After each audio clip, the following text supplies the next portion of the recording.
Hey everybody, what's up and welcome back to today's video guys. And today guys, I'm going to go and be showing you how to take off your cash app card from Doordash. This is a very simple thing to do, so make sure to watch this quick and easy video till the very end and follow my steps correctly so you can make sure this works the same for you and you can do this yourself.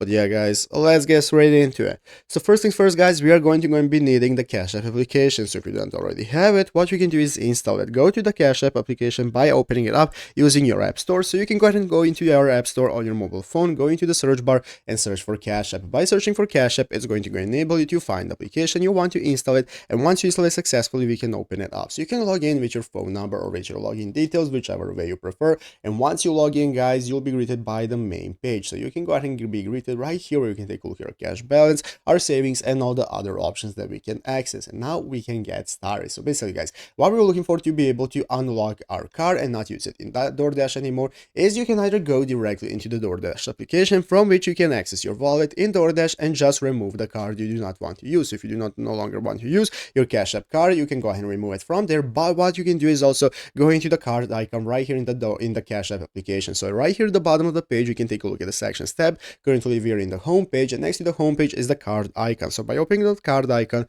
it's going to open up this page where you can take a look here, Cash App card. So here is our card. As you can see, we can activate it, we can show our info and so on. Basically, if we have added it to Doordash, what we can do is just deactivate it from here, and by deactivating it in the Cash App application, we can go ahead and no longer be able to use it in Doordash, and it's automatically going to remove the card from there. So there is also an option if you do not want to remove it directly in Doordash. So I hope this video was helpful. If it was, make sure to leave a like and subscribe to the channel. So guys, thanks for watching, take care, and bye.